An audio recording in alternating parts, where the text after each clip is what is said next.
औज़ुबिल्लाहि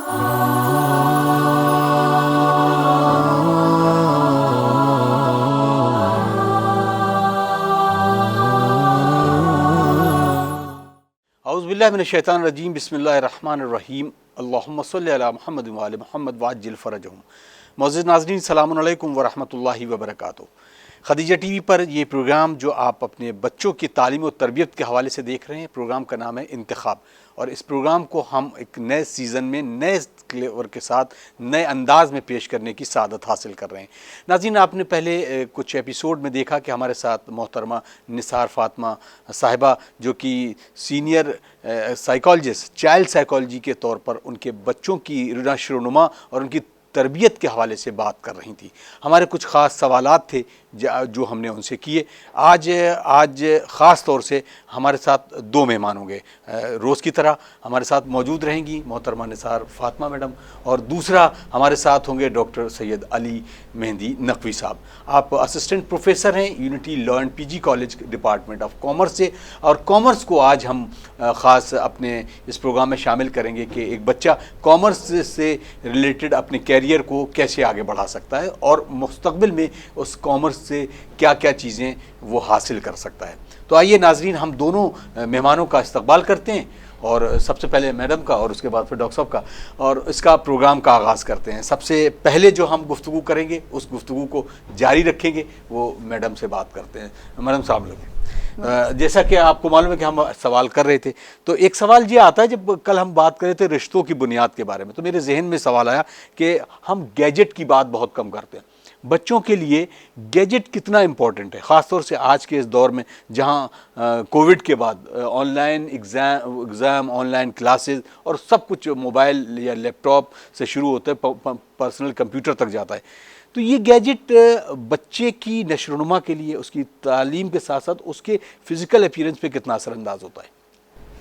जहाँ तक हम गैजेट की बात करते हैं तो सबसे पहले तो हम ये देखेंगे कि जो घर है उसके अंदर जो गैजेट्स मौजूद हैं जी, हम वहाँ से स्टार्ट करते हैं कि बच्चे की बात तो हम करेंगे पहले हम उसकी माँ की बात करते हैं। चलते फिरते पहले हम उसकी माँ की बात करेंगे कि माँ का जो सिलबट्टे का ज़माना था वो मिक्सी में कन्वर्ट हो चुका है, तो आजकल बोन्स की तकलीफ़ें बढ़ रही हैं।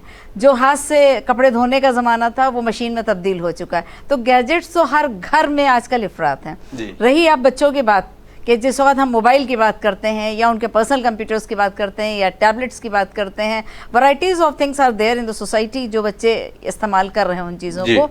तो नेगेटिव एस्पेक्ट्स भी उसके मौजूद हैं और पॉजिटिव एस्पेक्ट्स भी उसके मौजूद हैं। पॉजिटिव एस्पेक्ट्स की पहले हम बात ये करेंगे कि जो चीज़ें हमको सेकंड में, आधे घंटे में, 20 मिनट में नहीं मिल पाया करती थी वो इन्फॉर्मेशंस, वो हमको एक ब्लिंक में आँख झपकाते हुए गूगल हमने सर्च किया और इन्फॉर्मेशन हमारे सामने आ जाती है। तो उससे बच्चा अपने आप में बहुत रिलैक्स फील करता है और सेकेंड्स में उसको हर चीज़ का जवाब मिल जाता है। लेकिन आपने ये भी सुन रखा होगा कि excess of everything is very bad. जी, अगर हम ज़्यादा खाना खा लेंगे तो हमको वोमिटिंग होने लगेगी, उल्टियाँ होने लगेंगी। तो इसका मतलब ये कि जब ज़्यादा ज़रूरत से ज़्यादा इस्तेमाल बढ़ जाता है किसी चीज़ का तो उसके नेगेटिव इम्पैक्ट पड़ने लगते हैं। सबसे पहले उनकी आईसाइट जाती है, उनके एसिड रिफ्लक्स होने लगता है, बॉडी के अंदर तेज़ाब बनने लगता है क्योंकि बैठे हुए वो हर वक्त उसी चीज़ को ऑपरेट कर रहे हैं। तो इसके इफ़ेक्ट्स इलेक्ट्रॉनिक गैजेट्स के बच्चे के करियर के ऊपर भी पड़ते हैं, उनकी ग्रोथ पर भी पड़ते हैं, उनकी टोटल फिजिक पे पड़ते हैं। जो बच्चा जा करके 12 साल में मैच्योर हुआ करता था और 12 साल में वो चीज़ों को समझना शुरू करता था, आज हम वो देखते हैं कि वो बच्चा 7 साल की, 8 साल की उम्र में वो हर चीज़ से अवेयर हो रहा है, एक एक चीज़ से। वो इवन फिजियोलॉजी के बारे में अवेयर हो जाता है, जबकि बायोलॉजी उसको क्लास 6 से पढ़ाई जाएगी जब वो 10 साल का, 8 साल का बच्चा जाएगा। बहुत खूब मैम, इसको हम सवाल को एक बहुत जहन में आ गया है, मैं उस सवाल को आपसे अभी थोड़ी देर के बाद लेता हूँ। पहले हम डॉक्टर अली की तरफ बढ़ते हैं। आइए हम रूबरू होते हैं डॉक्टर अली मेहंदी नकवी साहब से। डॉक्टर साहब खैर मकदम है, आज पहली बार आपसे रूबरू हो रहा हूँ और आज कॉमर्स का सब्जेक्ट है। तो पहला जो सवाल है, एक टीचर होने के तौर पर हम बच्चे को शुरुआती दौर में पढ़ते कैसे हैं, ये एक बड़ा सवाल है। क्योंकि अगर वालिदैन को देखें, अगर वालिदैन पढ़े लिखे नहीं हैं तो उनको नहीं पता है कि हम बच्चे की शुरुआत कैसे करें। तो आपसे जो पहला सवाल है वो इसी तरह से कि हम एक वालिद होने के नाते या वालिदैन को इसके बारे में कैसे हम अवेयर करें कि वो बच्चे की जो शुरुआती दौर की पढ़ाई है उसको कैसे स्टार्ट करें। बहुत बहुत शुक्रिया सबसे पहले आपका कि हमें इस इनवाइट किया आपने इस प्रोग्राम में अपने। जो आपका सवाल है कि पढ़ना किस तरीके से, ये बहुत ही इम्पोर्टेंट क्वेश्चन है। आप अगर इसको यूँ समझें कि अगर एक बच्चा एक वॉरियर की तरह से हम लेते हैं जी। तो कभी भी जब वॉरियर कभी भी जब मैदान में जाता है तो हम उसको ये फोर्स नहीं करते हैं कि तुम्हें लड़ना ही है, तुम्हें लड़ना ही है, लेकिन हम उसको मोटिवेट करते हैं वहाँ पे। Very good. और उस मोटिवेशन के चलते वो वहाँ पे बहुत अच्छी तरीके से वो परफॉर्मेंस हमें दे सकता है। ठीक इसी तरीके से बच्चे के साथ भी सबसे पहला जो पॉइंट है माँ बाप को ध्यान रखने वाला, वो ये कि बच्चे को प्रेशराइज ना करें जी। किसी भी चीज़ को लेके कि तुम्हें फर्स्ट आना है या तुम्हें ये सब्जेक्ट लेना है या तुम्हें इस तरीके से ही पढ़ना है। क्योंकि अगर हम उसको प्रेशराइज़ कर देंगे तो उस प्रेशर में ही रहेगा वो, और उस प्रेशर में वो पूरी तरीके से संवरने की जगह वो पूरी तरह से बिखर जाएगा जी। अब आती है बात कि पढ़ने और लर्निंग का क्या तरीका है। देखिए, लर्निंग एक नेचुरल इंस्टिंक्ट है, हमको सीखने की ज़रूरत नहीं होती। लर्निंग हमारे लिए एक नेचुरल इंस्टिंक्ट है। हम अपने आसपास बहुत सारी चीज़ें देखते हैं, हर चीज़ याद थोड़ी ना करते हैं, बल्कि हम उसको समझते हैं। तो अगर हमें, हमारे एक सर ने मुझसे हमेशा कहा कि अगर you want to know everything then you should answer the maximum number of wise. हम पढ़ क्यों रहे उस चीज़ को। बहुत सारे सब्जेक्ट्स हमारी लाइफ में आते हैं जो हमें समझ में नहीं आते। वो समझ में आते इसलिए नहीं है कि आपके टीचर नहीं अच्छे थे या आपके माँ बाप ने प्रेशर नहीं दिया। भाई, एक टीचर एक चांद एक सूरज की तरह होता है जो सबके लिए सेम है। बस फ़र्क ये है कि या तो आप उस सूरज में आ जाते हैं या उससे आप बच जाते हैं, शेड में चले जाते हैं। बिल्कुल उसी तरीके से कि जब टीचर क्लास में पढ़ा रहा होता है तो सब बच्चों के लिए सेम होता है। वजह होती है कि हम उस सब्जेक्ट की डेप्थ को नहीं समझ पाते, हमें ये अपना आंसर नहीं पता होता कि हम ये सब्जेक्ट पढ़ क्यों रहे हैं आखिर। बिकॉज हमें अपना करियर ही नहीं पता, हमें अपना ऑब्जेक्टिव ही नहीं पता। जब यही सवाल है कि मेन बच्चे के अंदर बचपने से ही कुछ वालिदैन जो होते हैं वो प्रेशर बना लेते हैं, पहले से सोच लिया होता है कि अगर बेटा होगा तो उसको डॉक्टर बनाना है, इंजीनियर बनाना है, या ये बनाना है, वो बनाना। बिल्कुल उसके मुख्तलिफ वो जाता है, वो चाहता है लिटरेचर की तरफ चले जाए। तो ये जो एक ख्वाहिश है, इसको बच्चों की तरफ कैसे मुंतकिल किया जाए या उस पर थोपा जाए, ये लफ्ज़ जो है वो सही है। मैंने ये पहले भी मैम से भी सवाल किया था, लेकिन जैसे सर आपने भी बात की ना, ये तो अब बहुत ही कॉमन हमारे माशरे में हो गया। कई इसमें मूवीज़ आ गई हैं, कई इस तरह से डॉक्यूमेंट्रीज़ बन गई हैं, और ये तो बहुत कॉमन एक सवाल हो गया है। लेकिन फिर भी अभी तक लोग नहीं समझने को तैयार हैं। वजह यह है कि अगर हमें इस बात को समझना होगा कि अगर हमें कोई चीज़ नहीं आती तो हम रुजू करें उनकी तरफ जो हमारे एक्सपर्ट्स हैं। इसीलिए शायद आपने ये प्रोग्राम रखा, और वक्त की ज़रूरत भी है कि अगर हमको नहीं पता कि क्या चीज़ कैसे हो सकती है, अगर हमें अपना घर बनाना नहीं आता तो हम आर्किटेक्ट की तरफ मूव करते हैं कि भाई नक्शा बना दो, इसका सिस्टम बता दो। इसी तरीके से बच्चे का करियर आपके घर से ज़्यादा इम्पोर्टेंट है जी। क्योंकि वो शायद अगर सही करियर बना लेता है तो वो 25 घर ऐसे बना देगा आपके लिए। तो उसका करियर फ्रेम करने के लिए आपको शुरुआती दौर से, अगर आपको नहीं आता, if you are not competent, तो आपको एक करियर काउंसलर की तरफ मूव करना है। अगर आप नहीं समझ सकते, वो आपके बच्चे की एबिलिटीज़ आपको बताएगा कि आपके बच्चे को क्या क्या करना चाहिए, उसके अंदर क्या एबिलिटीज़ हैं, क्या उसके अंदर गुण हैं। इसलिए थोपने की ज़रूरत नहीं है, उसको मोल्ड करने की ज़रूरत है। अगर हम बच्चे को प्रॉपरली उसके जो चाहता है उसकी तरफ जब हम मोल्ड करना शुरू कर देंगे तो चीज़ें हमारे लिए बहुत आसान हो जाएंगी, और बच्चा अपने उस करियर को खेल की तरह बहुत ईजिली स्मूथ वे में लेता चला जाएगा। चलिए, बहुत बहुत शुक्रिया। तो अब जो सवाल है कि जैसे खेल के बारे में बात की, तो हम इसी को एक साइकोलॉजिस्ट के तौर पर किस तरह से खेल यानी स्पोर्ट्स और स्पोर्ट्स से जुड़े वो तमाम फिजिकल चीज़ें हैं कि जो बात कर सकते हैं, उस पर हम मैम से सवाल करें। तो मैम, जैसे कि डॉक्टर साहब ने कहा कि खेल जो है वो ज़िंदगी भी खेल बन जाती है कभी कुछ लोगों की, लेकिन खेल इंपॉर्टेंट भी होता है। तो ये फिजिकल अपीयरेंस जो है, बॉडी को किस तरह से चलाना फिराना, तो कुछ लोग इसमें बहुत आगे बढ़ जाते हैं। जब हम बच्चों से सवाल करते हैं कि तुम्हारा करियर क्या है, तो वो किसी न किसी स्पोर्ट्स पर्सनालिटी को अपना वो बना लेते हैं रोल मॉडल, और कहते हैं हमें तो क्रिकेटर बनना है। तो क्रिकेटर तो कोई वो तो है नहीं कि 140 करोड़ लोगों में से वो 14 या 15 खिलाड़ी चुने जाते हैं। मेरा सवाल यही है कि कैसे स्पोर्ट्स को ज़िंदगी के लिए ज़रूरी है, और एक बच्चे के लिए उसकी नशोनुमा, उसकी मेंटल को कैसे स्ट्रॉन्ग कर सकते हैं स्पोर्ट्स। इसमें देखिए, सबसे पहले तो बात यह है कि एक हिंदी में कहा गया है कि स्वस्थ मन में स्वस्थ मस्तिष्क का निवास होता है। आपको ये बात पता है, हिंदी है ना? ये बहुत टिपिकल हिंदी है थोड़ा सा। लेकिन आपने देखा होगा कि छोटा जब बच्चा होता है तो उसको माँ उठा करके उसके दोनों आर्म्स में हाथ लगा करके और बच्चे को उठाने की कोशिश करती है कि बच्चा थोड़ा अपने पैरों के ऊपर जोर दे। ठीक। तो हाथ पैरों में जो जोर है वो जो माँ मालिश करती है वो वहाँ से स्टार्ट होती है एक्सरसाइज। जो हम एक्सरसाइज की बात कर रहे हैं कि इनका मेंटल कैसे डेवलप किया जाए, इनके सर में तेल लगाना है, इनके हाथ पैरों को खींचना है, इन पे मालिश करना, मालिश करने के बाद इनको मजबूत बना करके हम खेल के लिए लाते हैं। आजकल के इस माशरे में खेल जो है वो धीमे धीमे कम हो रहा है, इसलिए कि लोग फ्लैट में रहना पसंद करते हैं, इसलिए कि लोग 2 कमरों के छोटे मकान में, तो बच्चे का बचपना तो वैसे ही हमने खा लिया, हम कहाँ खेलने के लिए उनको दे रहे हैं। तो जब हम खेलने के लिए उनको प्रोवाइड करते हैं, मैदान देते हैं या उनको खेलने के लिए वो जगह फराहम करते हैं, तो उनका मेंटल, फिजिकल, हार्मोनल, बायोलॉजिकल हर तरीके का डेवलपमेंट पॉसिबल होता है और उसको माँ बाप भी बहुत अच्छी तरीके से देखते हैं। बहुत खूब। एक बहुत लतीफ़ बात मैं अपने नाजरीन से भी करना चाहूँगा और आप लोगों से भी। एक साहब से पूछा कि आपका बच्चा क्या खेलता है, बोला वो तो एक्सपर्ट है, हॉकी, क्रिकेट, वॉलीबॉल, फुटबॉल। बोले अच्छा वो कहाँ पे जाता है? वो गए, उन्होंने कमरा खोला, वो बच्चा मोबाइल में लगा हुआ था, तो वहीं से वो मोबाइल से हॉकी भी खेल रहा था, मोबाइल उससे वो फुटबॉल भी खेल रहा था। तो ये जो एक चीज़ है जो आपने बोला, ये वो फिर वही घूम के मोबाइल के ऊपर ही आती है। तो ये फिजिकल, हम तो फिर इलेक्ट्रॉनिक गैजेट पे हम आ गए, उसकी फिजिकल एक्सरसाइज तो जीरो है, उसकी ग्रोथ तो जीरो हो रही है ना, उसका मेंटल के अंदर वो चीज़ें समाती चली जा रही हैं। लेकिन अगर हम ये कहें कि उसके हाथ में हॉकी की आई, स्टिक आई, क्या उसको पता है कि क्या नशो नुमा है जिस वक्त हम बॉल को खेलते हैं, कैसे खिलाड़ी होते हैं, कैसे हमारा एडजस्टमेंट बिहेवियरल हो रहा। ओवरऑल पर्सनालिटी डेवलपमेंट भी एक कॉन्सेप्ट है खेल का। पर्सनालिटी डज नॉट मीन कि we are talking about the fairness of a person, we are talking about the height of a person, we are talking about the beauty of a person. Personality means overall development of a child.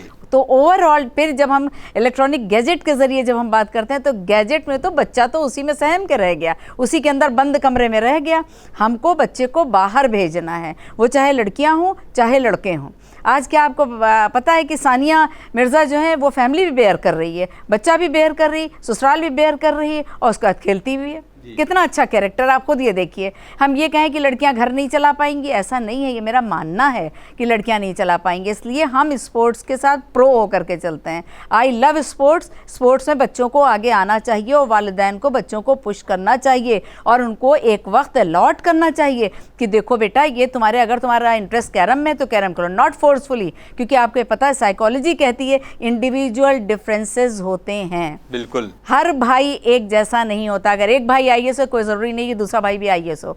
एक भाई अगर professor है, कोई ज़रूरी नहीं कि दूसरा भाई भी हो। तो ये तो डिफरेंसेस है ना। वालिदैन कैसे जाहिर सी बात है, हर एक चीज़ में अदल जो है वो आप कहते हैं कि हर चीज़ को मुनसिफाना मिजाज के तौर पर इस्तेमाल करना चाहिए। बिल्कुल बिल्कुल बिल्कुल। तो एक वालिदैन के लिए मुश्किल ये होती है कि वो बच्चे को स्पोर्ट्स में कितनी देर रखे।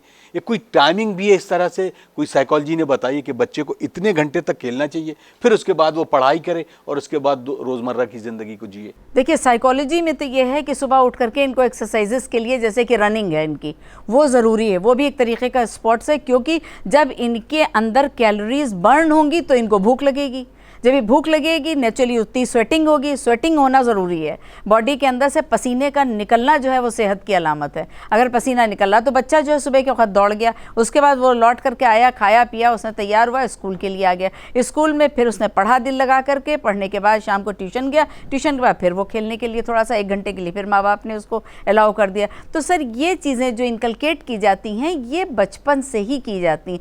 टाइम अलॉटमेंट वालिदैन की अहम ड्यूटी है कि देखो इस वक्त ये करना है, इस वक्त, और फिर बच्चा उसी में एंजॉय करने लगता है। ओह ये तो मुझे होमवर्क करने के बाद मुझे इसका मतलब अभी 1 घंटे के लिए हमको अपना मोबाइल ऑपरेट करने का मज़ा आएगा, चलो फिर हम लोग लूडो खेलते हैं, चलो फिर हम लोग हॉकी खेलने के लिए निकलते हैं, चलो फिर हम लोग क्रिकेट खेलने के लिए निकलते हैं। इसका मतलब ये है कि बच्चा उस टाइम टेबल का आदी हो गया है। तो sir physical exercise is very much essential for everyone, even for me also it is very much essential कि हमको करना चाहिए। And we are doing, I am doing every day. हम जाते हैं वॉक के लिए, मॉर्निंग वॉक के लिए हम जाते हैं, तो उसके बाद नमाज़ पढ़ के हम चले आते हैं, फिर लौट करके मेरी घरदारी होती है। तो ज़रूरी है, ये बहुत उम्दा चीज़ है। तो नाज़रीन हम बढ़ते हैं उस सब्जेक्ट की तरफ जिसको हमने आज अपने इस प्रोग्राम में शामिल किया है। डॉक्टर नकवी, कॉमर्स जो कि जिस सब्जेक्ट से आपने PhD भी किया और अल्हम्दुलिल्लाह आप एज ए टीचर काम कर रहे हैं, कॉमर्स को आज के हम अगर सिनेरियो में देखें, आज के इस माहौल में देखें, तो इस सब्जेक्ट के बारे में आप इसकी अहमियत को कैसे बताएंगे? देखिए सबसे पहले हमें सर ये समझना है कि कॉमर्स बेसिकली है क्या।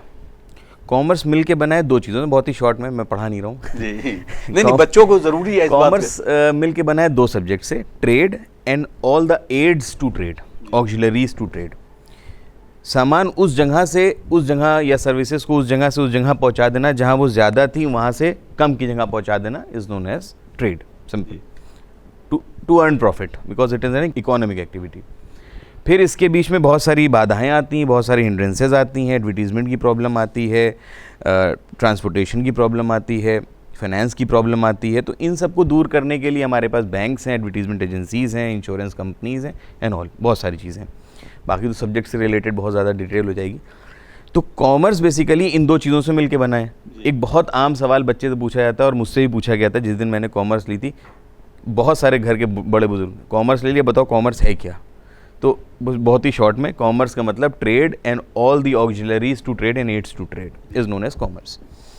अब जब हमने कॉमर्स की डेफिनेशन को समझ लिया तो उसकी एक बहुत ही फेमस प्रोवर्ब है कि nothing has been done until and unless the goods has been sold. कुछ भी नहीं हुआ अगर आपने बेचा नहीं है। तो आज अगर हम सारे सब्जेक्ट्स की बात करें, सारी चीज़ों की बात करें, तो अल्टीमेट एम क्या है? अल्टीमेट एम ये, या तो हम कोई गुड्स जो बना रहे हैं उसको बेच दें या सर्विसेज को रेंडर कर दें, चाहे आप किसी भी प्रोफेशन में आए। तो अब आप किसी भी प्रोफेशन में हैं, किसी भी आपने स्ट्रीम से अपना ग्रेजुएशन किया, पीजी किया, जब तक कि आपने अपनी सर्विसेज को, अपने गुड्स को बेच नहीं दिया, आपने कुछ किया ही नहीं जी। और ये कौन करेगा? ये तो अल्टीमेटली कॉमर्स ही करेगा जी। तो कॉमर्स की ये सबसे बड़ी आपके लिए इम्पोर्टेंस है कि कॉमर्स यहाँ पे इस तरह से एसेंशियल। अगर आपने कोई भी दुकान खोली, कोई भी आपने मीडिया कंपनी रन करी, आपने किसी भी तरीके की कोई चीज़ करी, अगर आपने एडवर्टीज़मेंट नहीं किया तो आपको कैसे जानेंगे कि आप बहुत अच्छा ये गुड्स बेच रहे हैं या सर्विसेज को डिलीवर कर रहे हैं? No one can know. So commerce is essential in this part only and now the commerce has extended its wings. वो ई कॉमर्स में भी तब्दील हो गई है। Very good. तो अब हमारा सवाल जो है वो इस बच्चे के अंदर ऐसी कौन सी खूबी है कि जो वालिदैन या उसका काउंसलर या ख़ुद वो, अब अगर काउंसलर उनकी तरफ नहीं जाता है तो वो ये समझे कि हाँ हमारे लिए ही सब्जेक्ट बना हुआ है? देखिए, बच्चे के अंदर बहुत सारी तरह की टेंडेंसीज हो सकती हैं। जैसे कुछ बच्चे होते हैं जिनको बोलने का बचपन में से बहुत शौक़ होता है, तो हम उसको देख के ही समझ सकते हैं यार ये एंकरिंग में चला जाएगा, ये जर्नलिज्म में जा सकता है। इसी तरीके से अगर कोई बहुत टेक्निकल बच्चा है, बहुत कैलकुलेशंस करता है, तो हम लोग उसको नॉर्मली ले मैन की तरह देख के बता देते हैं यार ये मैथमेटिशियन बनेगा, ये केमिस्ट्री का बहुत माहिर आदमी बन रहा है ये। इसी तरीके से अगर किसी को बॉडी में बहुत इंटरेस्टेड है कि यार बॉडी ऑर्गन्स क्या है क्या नहीं, तो हम कह सकते हैं यार ये बायोलॉजी में जा सकता है।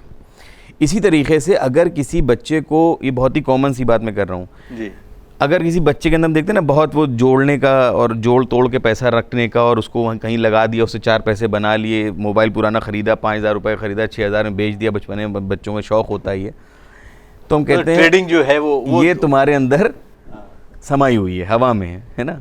तो ये सारी चीज़ें हैं जिससे कि हम बहुत ही माइन्यूट लेवल पे ही जान सकते हैं कि किसी बच्चे के अंदर वो इंटरेस्ट है या नहीं है, क्योंकि थ्योरी और प्रैक्टिकल में बहुत डिफरेंस है।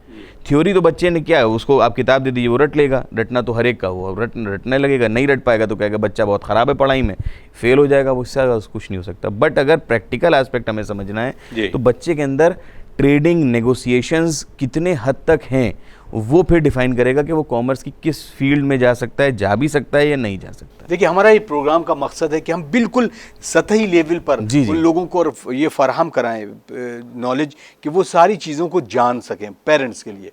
और ख़ुसूसन आज के दौर में अगर हम कहें कि जी आपने तो बहुत एक शुरुआती दौर बता दिया, लेकिन होता उसके बिल्कुल बरअक्स है, बिल्कुल उल्टा। मसलन हम बच्चे को चाहते हैं कि वो साइंस से स्ट्रीम की तरफ बढ़े, लेकिन जब ग्रेडिंग बनती है तो उसका पता चला किसी स्ट्रीम में नहीं हुआ, साइंस में नहीं हुआ। अब वो उसको बाद सेकंड जो ऑप्शन होता है वो कॉमर्स होता है, थर्ड ऑप्शन जो होता है वो आर्ट्स होता है। तो इस फैकल्टी की तरफ अगर रुजू करता है तो बच्चे के लिए तो ऑप्शन ही नहीं है, तब वो कॉमर्स लेता है। अब इस तरीके से दोनों चीज़ों को हम कैसे देखेंगे और कैसे इसको चूज़ कराएंगे बच्चे के लिए कि कॉमर्स सब्जेक्ट। देखिए, आज से कुछ टाइम पहले तक जी ये चीज़ एक प्रॉब्लम थी कि भाई अगर किसी स्कूल में हम पढ़ रहे हैं और हमें एक परसेंटेज, सर्टेन परसेंटेज नहीं आती तो हमें कॉमर्स दे दी जाएगी या आर्ट्स में डाल दिया जाएगा, या आपकी ज़बान में कहें तो थोप दिया जाएगा जी। लेकिन आज के दौर में परेशानी नहीं है। आज बहुत सारे हमारे पास ऑप्शंस हैं, ओपन एजुकेशन के भी ऑप्शंस हैं। It is not a bad deal, क्योंकि आपके अंदर अगर सलाहियत है तो wherever you are and how you are, you can do everything, you can achieve everything. जी। एक बच्चे को साइंस में इंटरेस्ट है, थोड़ा मैथ में थोड़ा सा वीक है अगर मान लीजिए, और स्कूल वाले कह रहे हैं साहब मैं तुम्हें 10th में या 9th में साइंस नहीं दूंगा क्योंकि तुम्हें मैथ में इतने परसेंटेज नंबर नहीं है। ठीक है, नहीं है, आप किसी और स्कूल में ट्राई कर लीजिए, क्योंकि आपको अपने बच्चे के करियर के साथ कॉम्प्रोमाइज़ नहीं करना है। वो स्कूल एक ठीक है, बहुत अच्छा स्कूल होगा, बहुत अच्छा ब्रांड होगा, बट वो बच्चे को नहीं डिफ़ाइन करेगा। बच्चा आगे चल के अपने को खुद डिफ़ाइन करेगा, क्योंकि किसी भी इंसान को समझने के लिए वो खुद काफ़ी होता है, और एक इंसान अपना ही सबसे अच्छा दोस्त भी होता है। बिल्कुल। तो हमें यहाँ पे समझना होगा कि हमें क्या करना है। हमें ये नहीं कि फुला कॉलेज, एक्स कॉलेज या वाई कॉलेज ही अच्छा है और हमें यहीं सर ओखली में दे दिया। अगर ऐसे ही सारे कॉलेज अच्छे होते तो फिर वो जो कॉलेज सबसे अच्छा मान लिया गया, जिसके चक्कर में आपने अपने बच्चे का पूरा करियर दांव पे लगा दिया, it is a common tendency. मैंने देखा कि बच्चा, माँ बाप क्या करते हैं कि यही स्कूल में पढ़ाएंगे, चाहे तुम कुछ भी करो, आर्ट्स लो, कॉमर्स लो या साइंस लो, इसी स्कूल में पढ़ना है। तो ये एक बहुत ही खराब ये भी थोपना हो गया, ये भी थोपना। जी जी, ये वर्ड थोपना बड़ा यूनिवर्सल हो गया। बहुत, क्योंकि वक्त बिल्कुल इजाजत नहीं दे रहा। मेरे पास एक सवाल, हमारे जो देखने वाले प्रोग्राम है उसके जरिए एक सवाल मैडम से हम लेते हैं। नसरीन जहां साहिबा का सवाल है कि मेरा बच्चा है और वो बहुत अभी छोटा है, लेकिन वो उसकी आदत यह है कि वो आंख मिलाकर बात नहीं करता है। तो मैम इसको भी बहुत मैंने काफ़ी लोगों को देखा कि बच्चा बात करता है तो वो बिल्कुल अपने बॉडी लैंग्वेज को ये बता रहा होता कि बहुत ज़्यादा हम परेशान हालत हैं, किसी से आंख मिला कर। तो ये साइकोलॉजी में कौन सी चीज़ कही जाती है? सर इसको कहते हैं लैक ऑफ कॉन्फिडेंस। जी।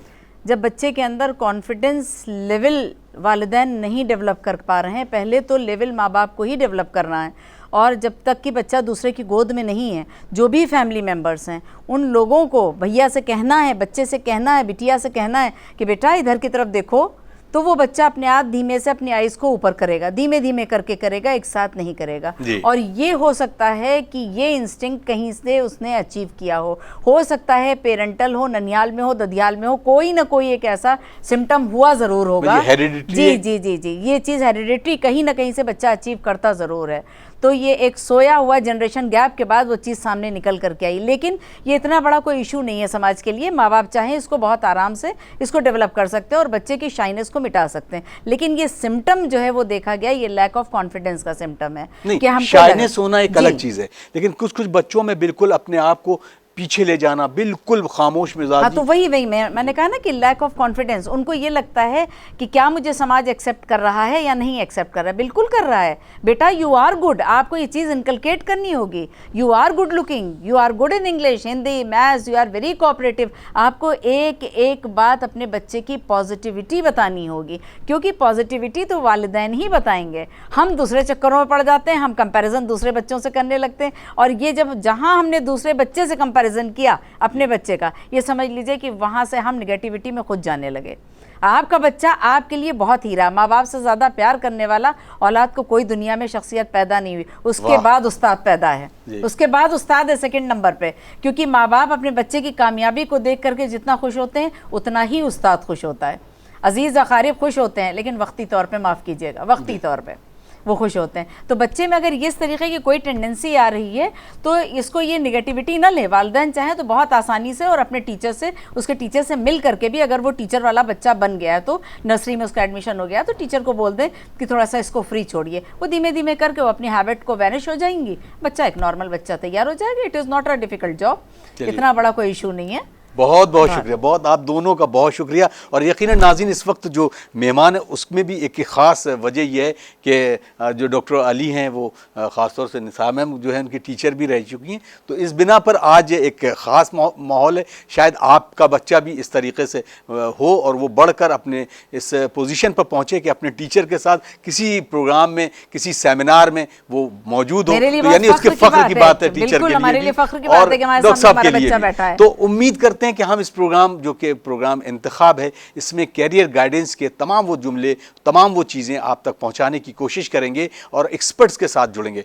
इंशाल्लाह अगले एपिसोड में फिर हम इन दोनों ही मेहमानों को ख़ास मदऊ करेंगे, क्योंकि कॉमर्स के बारे में और तफसीलात जानने की कोशिश करेंगे। हम आप दोनों को बहुत बहुत शुक्रिया, वक्त दिया आपने। इंशाल्लाह अगले एपिसोड में फिर मुलाकात होती है, तब तक के लिए अपने मेज़बान अतहर काज़मी को इजाज़त दीजिए। वस्सलामु अलैकुम वरहमतुल्लाहि वबरकातुहू।